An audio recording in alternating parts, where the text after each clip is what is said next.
Hello everyone. आज मैं बात करने वाला हूँ important questions on Gauss law. Okay, so चलते हैं पहले क्वेश्चन की तरफ।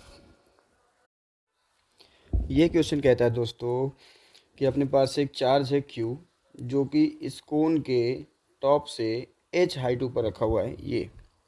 ओके, तो इस कोन के कर्व सरफेस से जो फ्लक्स जा रहा है वो है Q by three epsilon not.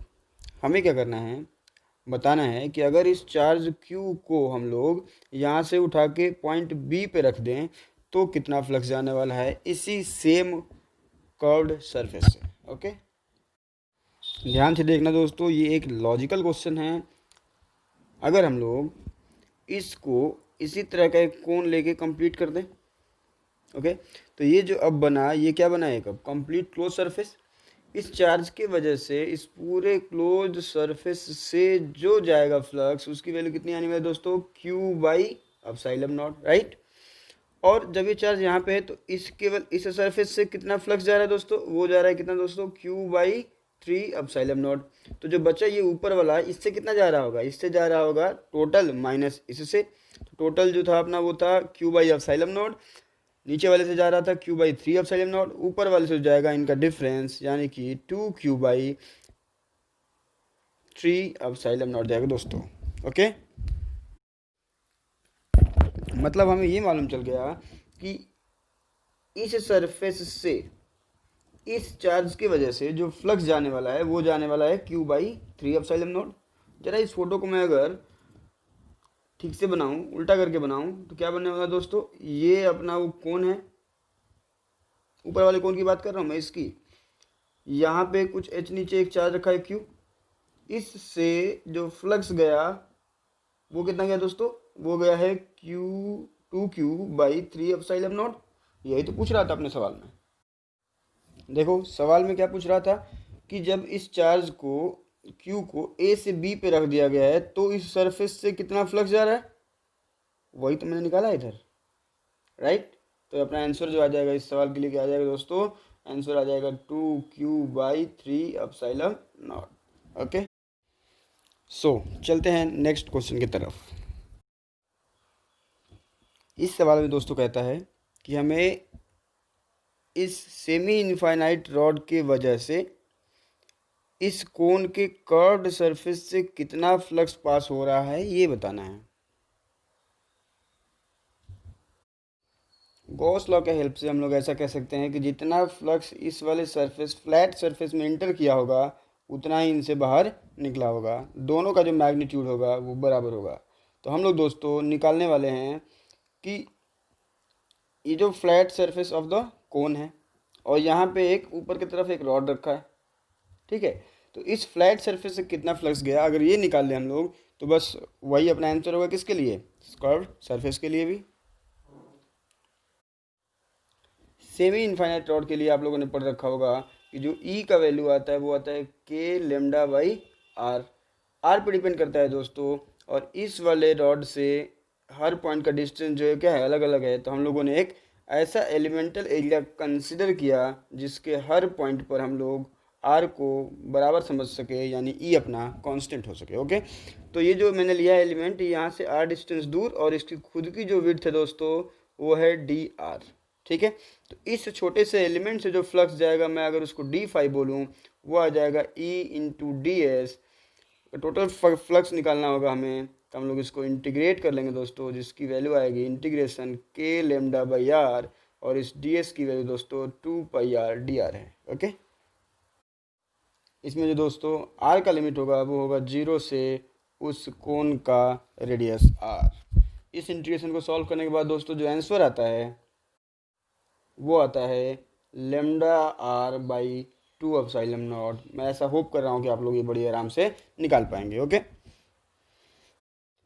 ऐसा हम सब जानते हैं दोस्तों कि किसी भी सरफेस में इनकमिंग फ्लक्स को हम लोग नेगेटिव रिप्रेजेंट करते हैं, आउटगोइंग को नॉर्मली पॉजिटिव रिप्रेजेंट करते हैं। अगर हम लोग ध्यान से देखें इस सवाल में, तो ये जो फ्लैट सरफेस है इससे नंबर ऑफ लाइंस इन हुई होंगी, और ये जो कर्व्ड सरफेस है इससे नंबर ऑफ लाइन आउट हुई होंगी। तो इस वाले फ्लक्स को हम लोग पॉजिटिव बोलेंगे दोस्तों, और इस वाले को क्या बोलेंगे, निगेटिव। मतलब अगर हमसे वो पूछे कि find flux passing through the flat surface, तो अपना आंसर ये ना आके बल्कि आंसर आगे दोस्तों minus of lambda R by 2 epsilon not.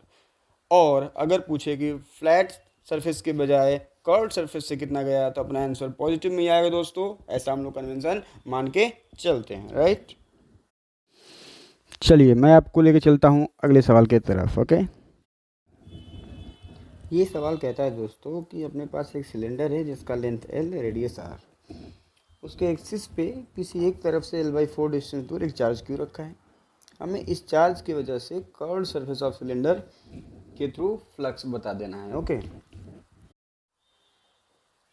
तो हम लोगों ने पहले पढ़ रखा होता है दोस्तों कि अपने पास एक डिस्क है, इस डिस्क के एक्सिस पे कहीं कुछ x डिस्टेंस दूर एक चार्ज Q रखा है।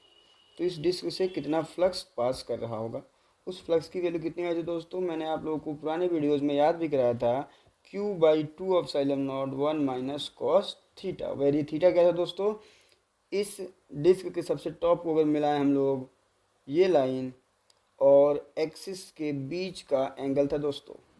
ठीक है, तो यहाँ पर इस सवाल में अगर हम लोग देखें तो हम लोग यही वाला फॉर्मूला यूज़ करके बोल पाएंगे कि इन दोनों डिस्क से कितना कितना फ्लक्स जाने वाला है। ओके, हमें निकालना है इस कर्व्ड सरफेस से फ्लक्स। टोटल ओवरऑल जो फ्लक्स होगा दोस्तों वो आता है Q/एप्सिलॉन नॉट। मैं अगर इस वाले डिस्क से पहले वाले डिस्क से जो फ्लक्स जाएगा उसको φ1 बोल दूँ, इससे जो फ्लक्स जाएगा वो φ2 बोल दूँ, और जो अपना इससे फ्लक्स जाएगा मैं उसको φ बोल दूँ, तो φ ही निकालना दोस्तों हमें। वो आने वाला है total charge include upon epsilon naught. ये तो हो गया अपना total flux through the cylinder, और हमें इसमें से बस ये माइनस कर देना है φ1 और φ2। ओके,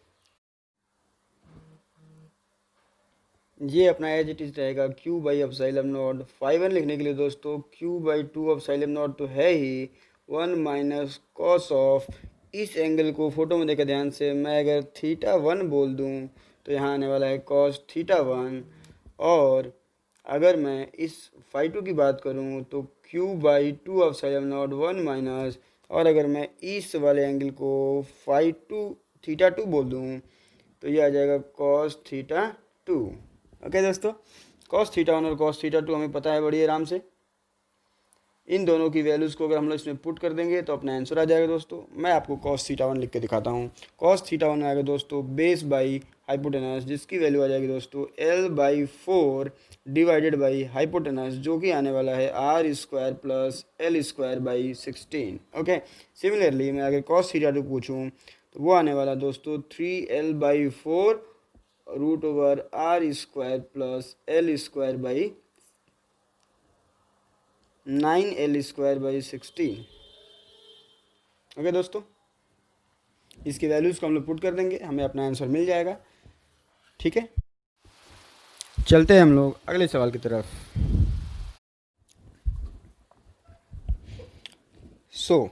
इस क्वेश्चन में अपने पास एक स्फीयर है, उसके सेंटर से R0 डिस्टेंस दूर एक क्रॉस सेक्शन है अपने पास, इससे कितना फ्लक्स जा रहा है due to its own charge, हमें ये बताना है।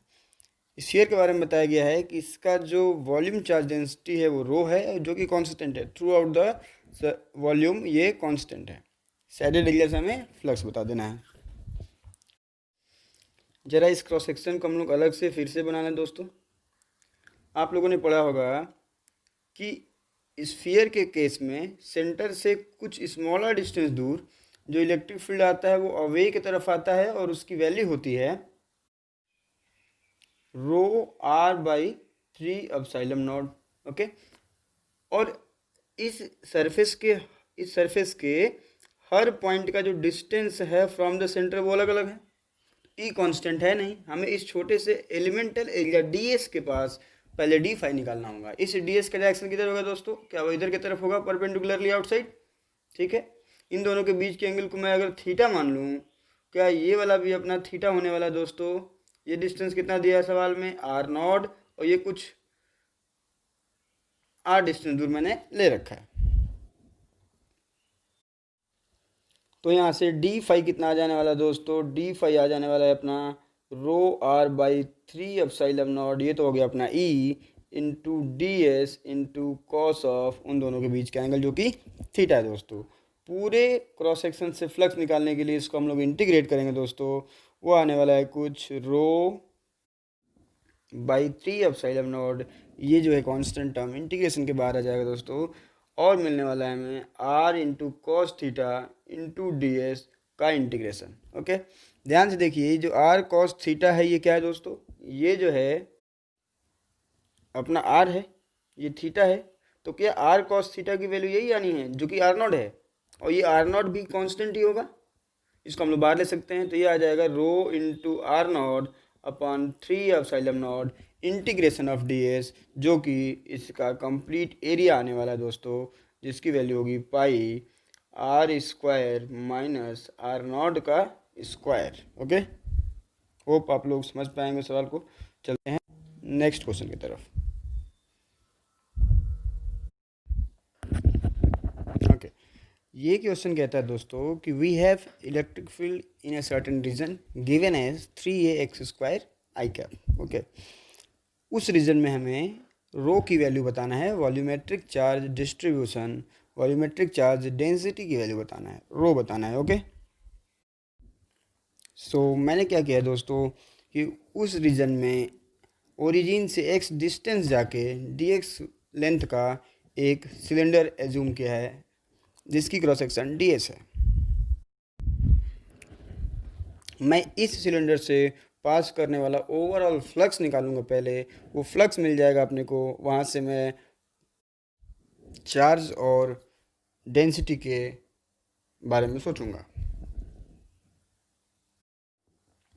सो ये जो अपना इलेक्ट्रिक फील्ड है ये किस डायरेक्शन में दोस्तों, आई कैप की तरफ, पॉजिटिव एक्सिस की तरफ। यहाँ से जो होगा वो नंबर ऑफ लाइंस इंटर करेंगी इस सिलेंडर में, और यहाँ से वो बाहर आएंगी। इस वाले को मैंने बोल दिया फाई इन, और इस वाले को मैंने बोल दिया फाई आउट। ओके, और ये जो कर्व सरफेस है इससे कोई फ्लक्स नहीं जाएगा दोस्तों, क्योंकि सारे के सारे लाइंस एक्स एक्सिस के पैरेलल हैं, कर्व के परपेंडिकुलर एक भी लाइन नहीं जाने वाला है। ओके, सो मैं इस टोटल सिलेंडर से फ्लक्स की बात करूं तो आप लोग क्या बताओगे, फ्लक्स जो आएगा वो आएगा Q inside the cylinder upon epsilon not.